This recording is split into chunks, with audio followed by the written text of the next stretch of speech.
Hello and welcome. It is I, Iron Raiden, back yet again with another new topic of discussion. Now, this is the hot topic of the week. I try not to do it too often, but sometimes it just has to be done, especially in this case, where for someone like me and for many others, G4 was a very pinnacle point for me. It was at a time where I didn't really have a full-fledged computer. I wasn't on the internet all the damn time.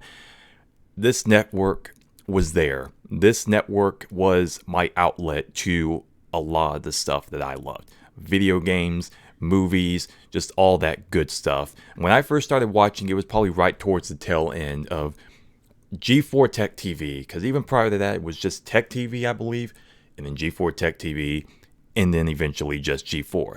And so I caught it right at that point when it was just full-fledged G4 going into it. But that was when they still had at least Electric Playground on the air, G4TV.com, with other hosts like Tommy Tallarico, Laura Foy, people like that. It was all good times. Man, I'm telling you, my memories with G4, like I said, that's what shaped me and my geekdom, my fandom, my nerd, whatever terms you want to throw out there. It was all good times. Now, G4, they did a lot of crazy shit in their latter years. Let's not forget about that. Of course, many have pointed out, but I can tell you something even better. You remember when there was a time where they would cover certain shows, of course, that would be prevalent to their network. Things like the Consumer Electronics Show, CES. But on the flip side of that, there was another thing that they would cover, and that was AEE, the Adult Entertainment Expo. Oh yes, that's right. They didn't do that just to be easy on the eyes, did they? No, sir. I mean, come on now. This is when you know, like, the latter years, yeah, they were a bit of a far cry from what they used to do, especially right towards the tail end, where they just basically had X-Plane Attack the Show. Everything else was just reruns of Cops and Cheaters. That was basically it. But it was times like this where you just knew that obviously, like, they were definitely just trying to play up certain elements of their show. The Adult Entertainment Expo, what does that have to do with video games? And I mean, there are some elements of tech you could associate with that. I mean, hell, I tweeted out a video of basically a segment them discussing certain objects and whatnot. So I guess it is rather relevant. But I mean, the Olivia Munns, yeah, sure, she was pretty funny. Definitely a good-looking woman. There was a certain point where I felt like she wasn't really doing it for me. Like, I felt like she was maybe trying too hard with some of her humor. That was up to a certain point, though. So there was that. But the people like the Morgan Webbs, yeah, she was a beautiful woman, but she actually knew her shit, though. She actually had video game knowledge. Her and Adam made great hosts with one another. They would have legitimately funny segments on their show, even at the specials, with like them and Kevin and all them. Like I said, they'd have like a Breakfast Club spoof. I think they were counting down and looking at some old like retro games and stuff.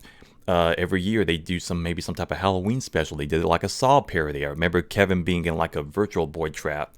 It was like reminiscent of the Bear Trap from the original film and things like that. They actually did some fun, clever, and witty things. But then other things as well. People like, and this is not to knock them in any way, shape, or form, but people like a Sarah Underwood. Clearly you would look at and just be like, yeah, she's probably not the most knowledgeable of tech and video games and this and that, but surely there to be more of a pretty face, if you will. She literally had a superhero character named Bustus. Bustus. You can picture that for yourself, or you could just look it up. It's not that hard to find. Things like that. Hell, even Olivia used to have segments on the show with a woman named Anna David. She would come on as a sex expert, and they would help people calling in to deal with their whatever issues they may be having or wanting to please their significant other, things like that. Hell, not to even mention the things that Olivia Munn would do all on her own on this show with no issues whatsoever. She did some crazy shit. Hell, literally, there was a hot dog on a string covered in mustard. She took damn near the whole thing in her mouth and bit down on it. Things like that. But of course, no, weren't there just to be easy on the eyes. It's not like the network didn't use this opportunity to exploit them themselves at the time. Clearly not. I mean, you've got to be kidding me with this. To where we arrive now with this co-host, she lost her mind. And I'm just like, did you not even watch this show in these last few years? Did you not watch that? Because you might have missed a thing or two, if I'm not mistaken. I mean, we thought the latter years were a far cry from what they used to be, but where we are now, oh boy, it's a whole other level. and not so long after the actual relaunch. Now, I knew it could be up in the air where this could go, especially with journalism and gaming journalism as a whole. I knew it could easily crash and burn, but I was still optimistic. Can they at least just keep the train on the tracks? Can they at least just stay focused? No, they unfortunately could not.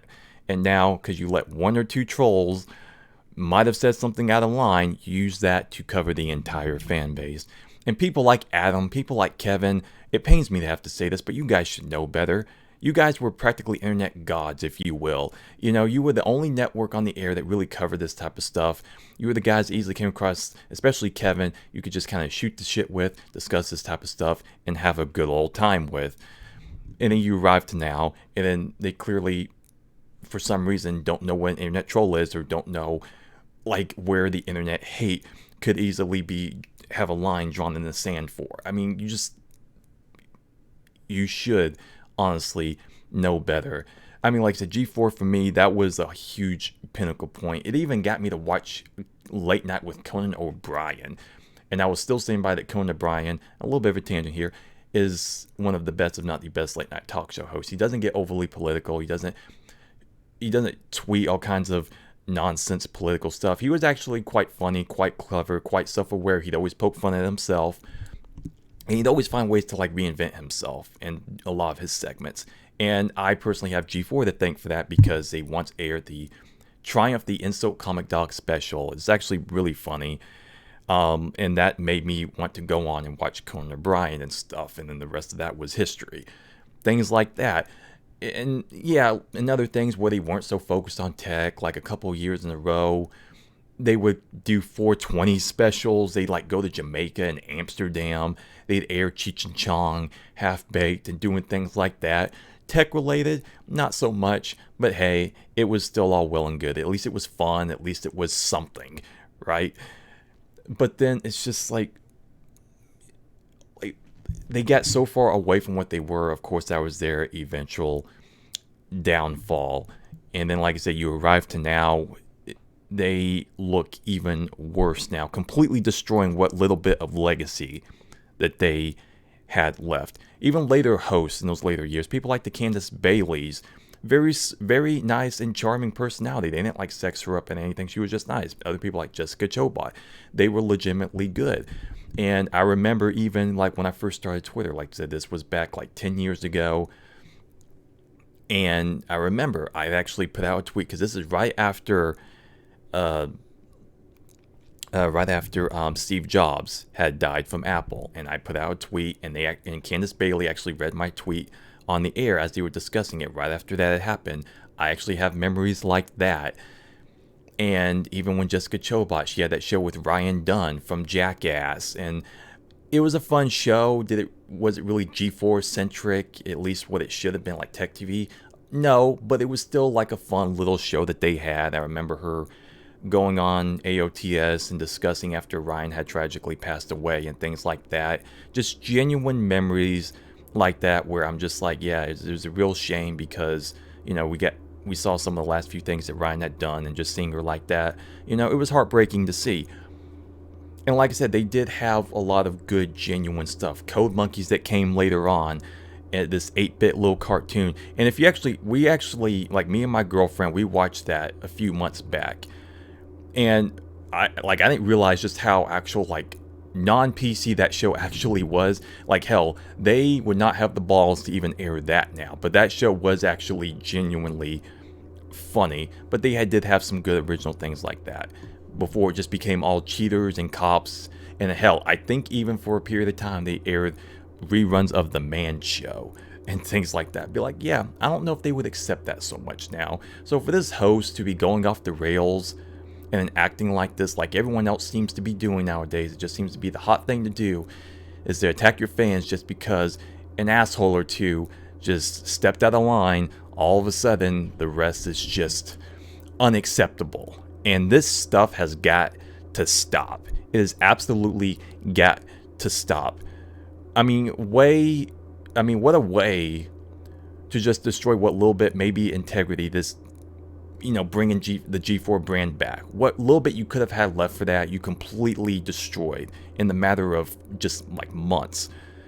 It is absolutely unbelievable. It's a damn shame. For me, they really have to say any of this shit, because like I said, G4 was a pinnacle point for me. And like I said, it turned me on to so many different things, and I had good times with that network. I mean, absolutely. And to see where we are now, where it has to be like this, it's just another damn shame to have to witness this. But hey, that's just the way the cookie crumbles in this day and age. But I've rambled long enough, reminiscing on the good old days of G4, but also just let you know how clearly some just did not watch close enough in those latter years of G4, and what they thought was acceptable and what they thought would be easy on the eyes for the viewer. But hey, who am I, right? Who am I? Just some a-hole on the internet. Just another crying fan. Whatever term you would like to use against me. Whatever. Anyway, yes, that'll do it for this video. I am Iron Raven, and I am out.